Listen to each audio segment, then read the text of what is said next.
everyone, it's Sharonda from Here. Wait till today I'm going to be reviewing P-Valley Season 1, Episode 5, Belly.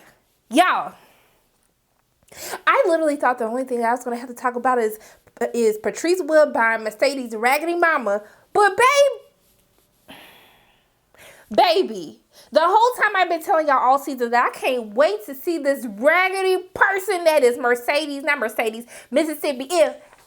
Crooked letter, crooked letter, crooked letter, come back. Okay, I'm sorry. I can't help it every time I say her name, even though she's getting on my nerves. But we finally know who her raggedy baby like, I still need a moment. You mean to tell me that your raggedy baby, the person that who been beating you, the person who has been laying them hands on you, okay, dropping babies off at the strip club, can't even watch the kids at night. You mean to tell me that his raggedy behind is there? He a white boy? A white boy? That's who been putting their hands on you? Girl, are you serious?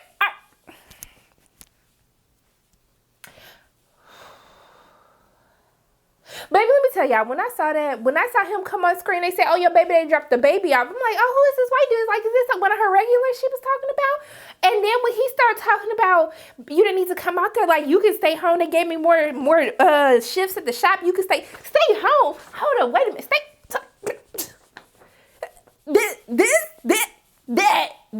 Him.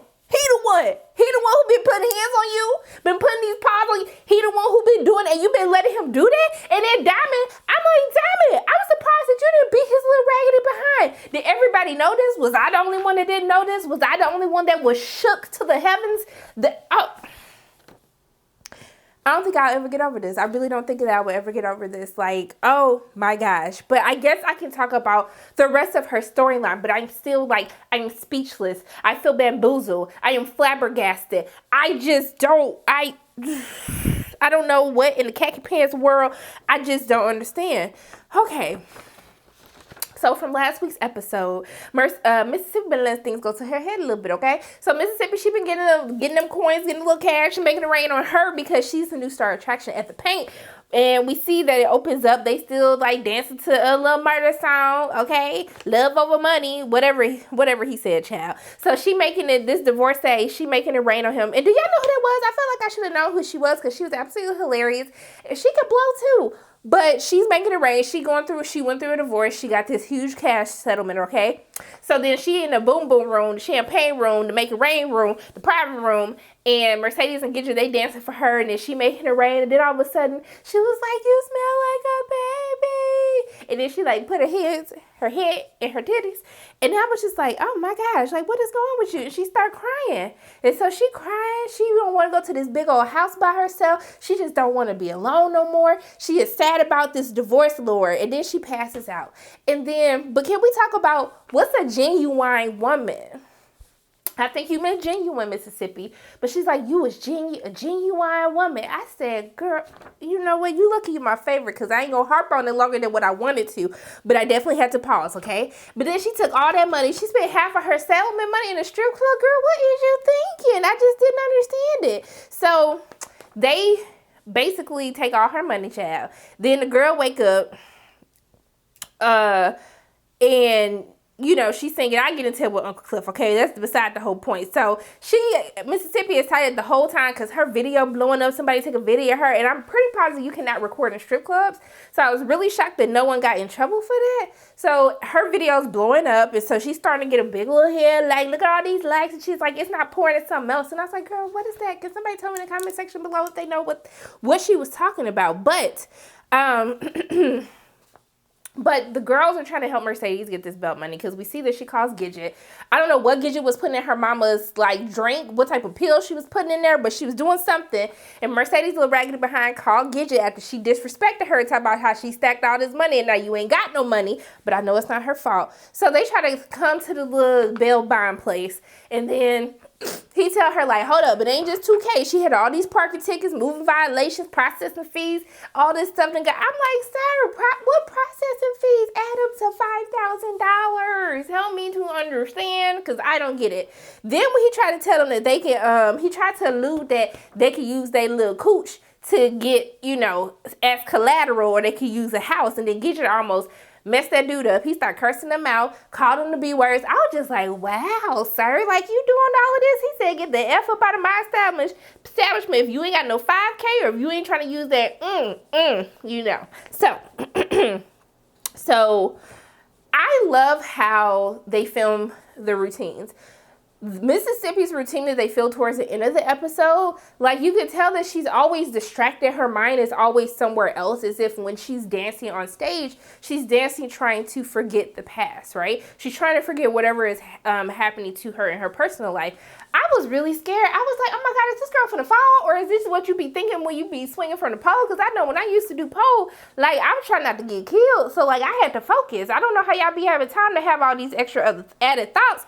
But I do love how they record that, because I was scared for my life, okay? I was scared for my life, where I guess I was scared for her life. But she started feeling herself. The girl was kind of looking at her too, like, girl, you feeling yourself a little bit too much, honey? Like, where was the humbleness from last week in Mississippi? You know you my favorite, but I was just like, you need to slow your roll a little bit, because especially after me finding out that this little raggedy dude, like, I don't think I'm ever gonna get over this. Were y'all shook?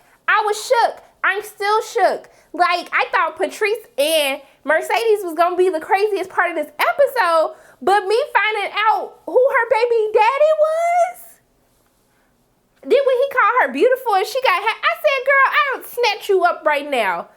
Ugh. Now I'm going to give her the benefit of the doubt, because as I said in my Shy recap, that some people, like Jada was telling Keisha about how sometimes people feel like they deserve to be beat, or they're looking for acceptance. Like, clearly there's something more that is happening that is keeping her in this relationship, and I'm just going to pray to the Lord that she gets out of it, but not Braggedy, not Derek. Not Derek. Boy Meets World looking Derek. What? Oh my gosh. But Mississippi did end up seeing Uncle Cliff and Lil Murda kissing, and then Lil Murda says, okay, I'm going to take care of it. I say, okay, you're going to take care of it, but what are you doing to take care of it? I was just a little bit confused. But let's go ahead and talk about Uncle Cliff, okay? So I guess it was so good from last week's episode that Lil Murda was still passed out on the couch, okay? But you can tell that, I don't know if Cliff is dealing with insecurity of who she is, of reconciling with finding someone that she cares about, but not reconciling with the fact that they can't be out in the open.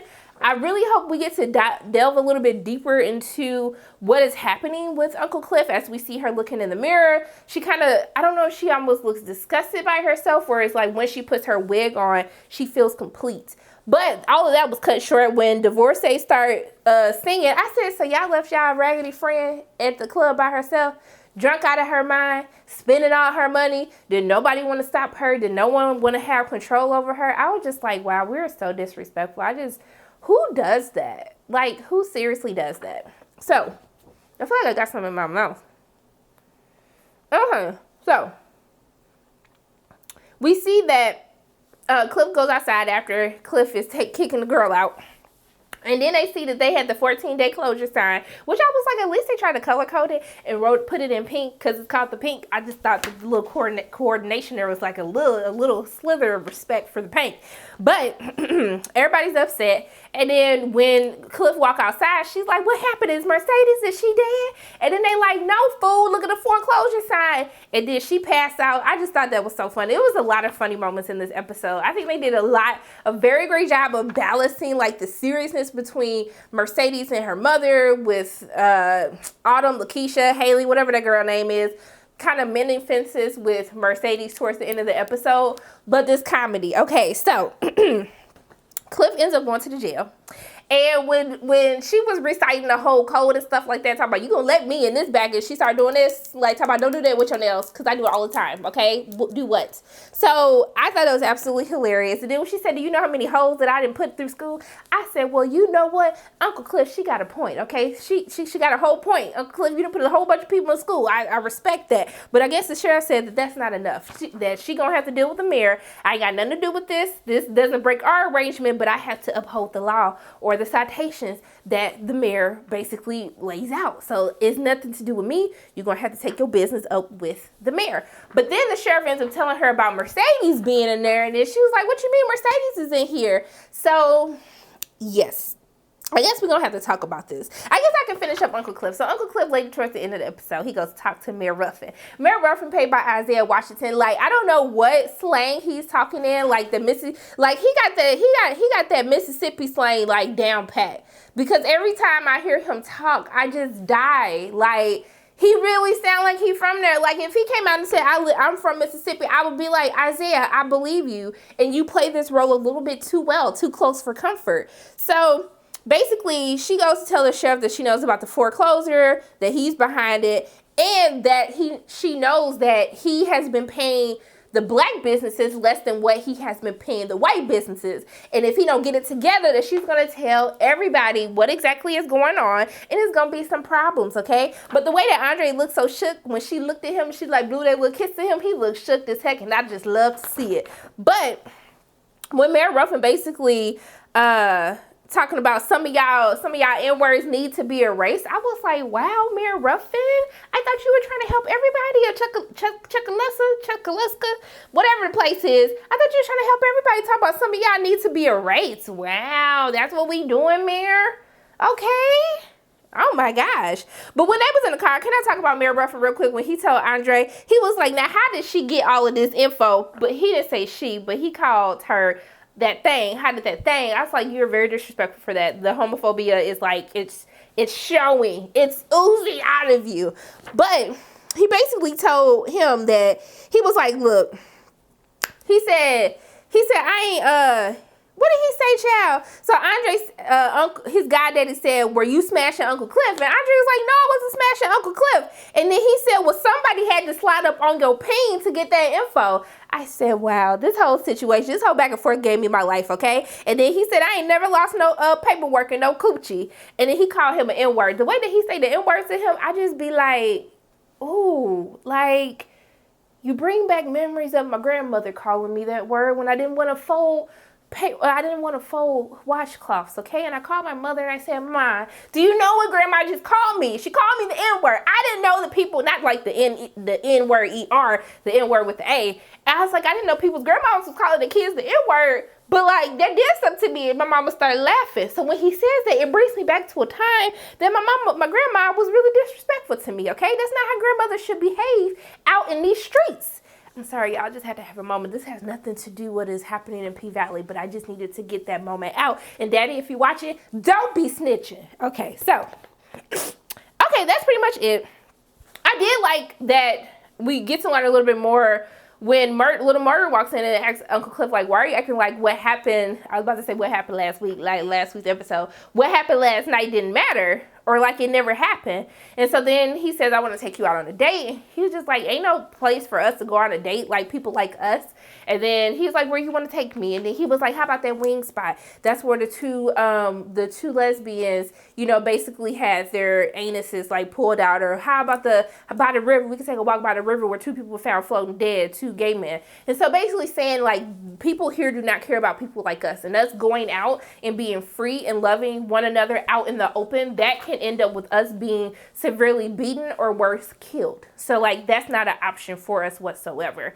So I'm happy to see a little bit more as it plays out, because I really want to learn more about Uncle Cliff and really try to just understand like what is happening inside of her head, because I feel like there's some extra stuff that we haven't been able to unpack yet. So, oh, and Lil Murder name is LaMarcus. We got the real name. That's when you know they love you, girl.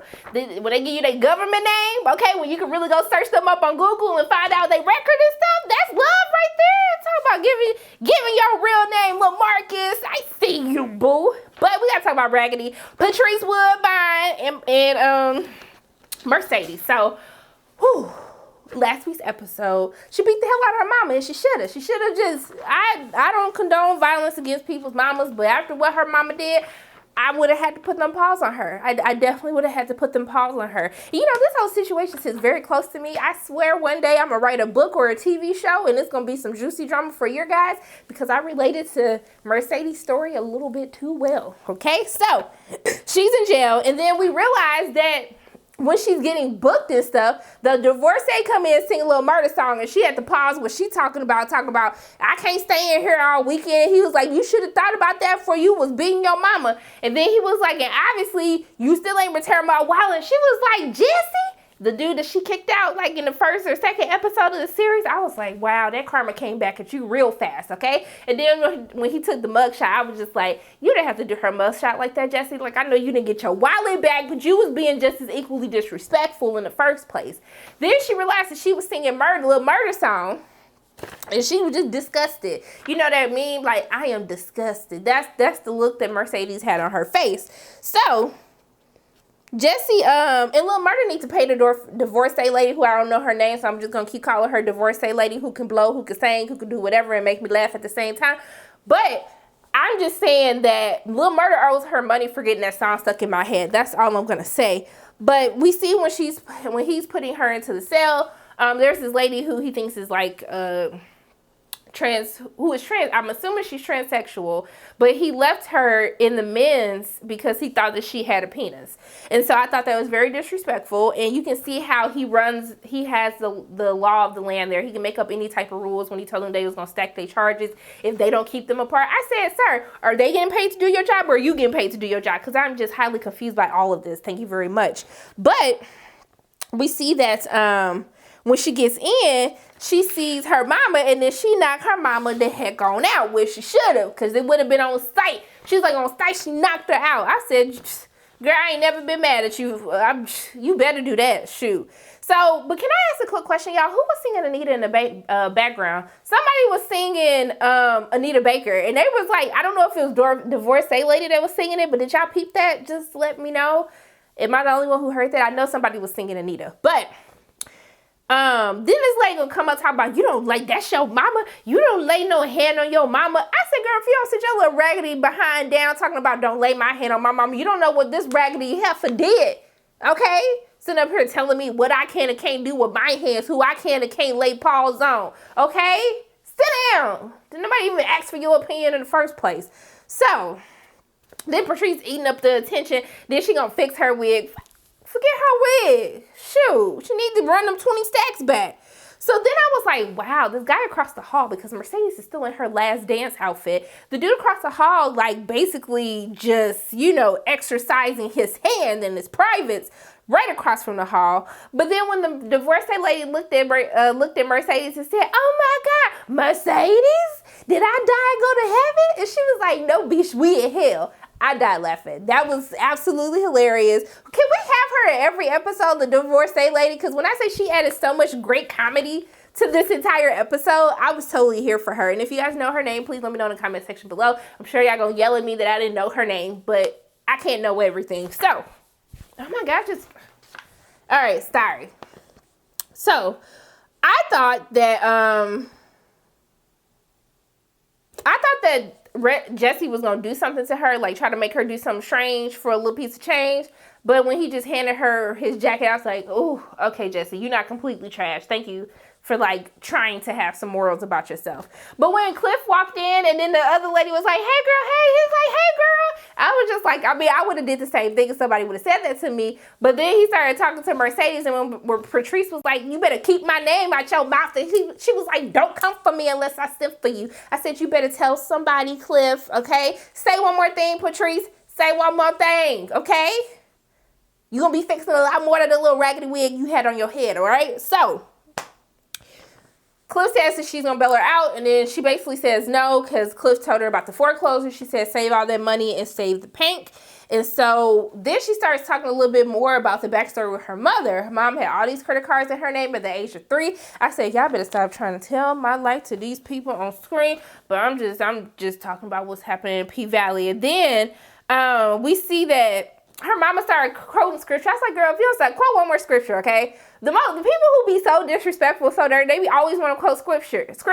And now, you know, I love when I got older, and my mama, she be trying to quote scripture on me. When I used to get in trouble, she used to make me read scriptures, okay? Read Romans 8:28 when they talk about people who are disobedient to their parents are worthy of death. That's the stuff my mama had me reading. I couldn't wait till I got old and I used that word back on her. Ooh, y'all should, ooh. She was mad. And I was like, see, I can use the word against you too. But when her mama kept doing it, I was like, girl, shut up. This whole, how did the Lord speak to you and tell you, how did the Lord speak to you? First of all, he called you to do something that you using the N-word in the same sentence and then you stole somebody's money. I don't think the Lord called you to do what you said that the Lord called you to do. But I was just like, when she talked about, like, what you gonna do with that money, because she was talking about how she wanted to get the gym and she wanted to get custody of Terica. She wanted to show that she was, like, had a real job. And she was like, what's she gonna do? Come to stay with you on the corner of Thoughts and Strippers or something? And I was just like, wow, that's what we doing? And then she was like, you can't do nothing for me. What y'all gonna do? Twerk for, what they gonna do? Twerk for Jesus? I said, well, Patrice, did you hear her drop it low for Jesus? I mean, that's a real song. Like, it wasn't that far-fetched. I'm just saying. But we see that Mercedes ends up calling her mom a pimp trying to be a pastor, which I thought was pretty freaking just on the nose there, okay, on the nose. Then her mama starts singing, and then the drunk divorcee start blowing with her. They start having a little church service up in here top, acting like she can. She doing an altar call for everybody to come to the altar and leave their sins on at the altar, okay, and deliver themselves back to the Lord, okay. So then she started asking everybody like why they in jail and stuff. But before that, she told us that she was being tricked out before. She was like, I was on my knees first, okay? So she basically said she was like being tricked out. She had a pimp, all this stuff ahead of time. But when they started asking everybody what they was in jail for, the lady said she hid some marijuana in the baby's diaper. I said, well, you didn't put it inside the baby, you just put it in the baby diaper. I mean, I'm not condoning it, but I was just like, you know, there's worse things people can do. Then when that same raggedy heifer who was sitting up here talking about don't put your hands on your mama, she talking about she slit somebody's throat. Everybody's like, oh, heck no. I'm like, y'all better get away from her. She cray. So, I had a question though. Was Mercedes sleeping with her sister's husband? Was she raped by her sister's husband? Because they kind of glossed over that. And I was just like, can we bring it back a little bit? Because I need a couple of questions to answer about that. I'm not sure. But when we did the math, I was like, she was young as heck when she had Terica. So I'm just a little confused. Can y'all run back that play-by-play by me as to what happened? Because y'all just said that like it was nothing. And I was just highly confused. I don't know if you guys peeped that or whatnot. But then when she basically... she went up to her mama and I thought she was gonna forgive. I said, you better not forget this little raggedy heifer. And then she, I wonder, can I get it demonetized for saying heifer? I guess we gonna find out today. When she came up to her and she whispered in her ear, she said, you dead to me. I felt that. I was like, you know what? Can't even be mad at you. But she ends up getting bailed out by Autumn, Lakeisha, Savage, Haley, whatever this girl name is. But did y'all peep that with Autumn? She had that some little $2 pimp looking dude named Octavius came with that little fake tear he was crying out talking about he been looking for her ever since the flood in Houston. So I don't know what's going to happen with that, but we see the end of the episode where he is looking at all the transfers that she's doing. But the beginning of the episode, Lakeisha's account gets frozen. They're not letting her do multiple transactions anymore. They go back to the regular rules. The lady was trying to get all crunk with her, and then she gonna talk about calling on the Lord when she thought she was finna die. I said, nah, boo-boo, keep that same energy that you had before the car almost killed you guys, okay? Keep that same energy. So she basically comes up with an idea, and she basically tells Mercedes that she'll give her more money. She handed her like some bills. She told her she didn't have to pay her back for the bill or anything like that. Even told her about her daughter, how she was looking for her daughter for 3 days, and how she basically found this empty trunk. So all of that stuff was not hers. She didn't necessarily come for money, and how she wanted to start a new life. And so they have this plan. Lakeisha needs Mercedes to get some fake IDs. She gonna ask Maine fine behind, so we get to see his little sexy behind next week, I hope. And then they're basically gonna have her come in and do the little transfers, and she's gonna pay her $10,000 to do that, so she can end up getting her space. Because Mercedes said she ain't going back to stripping at all. Period. Point blank. But this week's episode, I actually really like this week's episode. Between the whole drama between Patrice Raggedy behind a Mercedes, and especially me finding out who Mississippi baby daddy was. I cannot believe that's her baby. Oh, I thought I got over it when I started talking about Patrice and her and Mercedes, but I'm never gonna get over this. I'm really shocked that Diamond that he didn't do nothing to Derek Raggedy behind when, you know, he showed up. I was just highly confused by this, but I did like this episode. I do like that it continues to address the homophobia, because I see the homophobia in my comment section. Can y'all just let people be? Like, this stuff happens in real life. Just let it be, please. Like, please stop making those comments in my comment section. I don't like it, okay? I like how they address, like, you know, abuse, about how you can see just by him saying she's beautiful, or that he's thinking of plans for them, that she gets so excited and has a smile on her face when his little raggedy boy meets world, Doug looking self, Derek behind. Like, just, I'm sorry, I can't even talk about it, because that made me mad. Okay, that made me mad. I'm still mad. I'm still upset by it. But also, too, more importantly, between the generational curses that we see between Patrice, we see between her and Mercedes, and how all these things that have happened, I really need to know about the timeline with her daughter Terica, like this baby daddy. I need to know more information about this. But I really like this episode, you guys. Let me know in the comment section below, what did you think? I heard there's only 8 episodes, so we only have 3 episodes left. I'm really sad about this. So let me know in the comment section below, what did you think about tonight's episode? What was your favorite part? Finding out Mississippi's little raggedy boy meets world baby daddy? Was it about Mercedes Raggedy mama, the $2 pimp, Montavious? Tell me what you guys thought in the comment section below. Those are my thoughts on P-Valley Season 1, Episode 5, Belly. As always, my name is Sharona from Pay Your Weights, and if you like what you saw today, make sure you hit the like button, hit subscribe, share this video with your friends, and make sure you hit the notification bell. And I love you guys 3000, and until I see you again.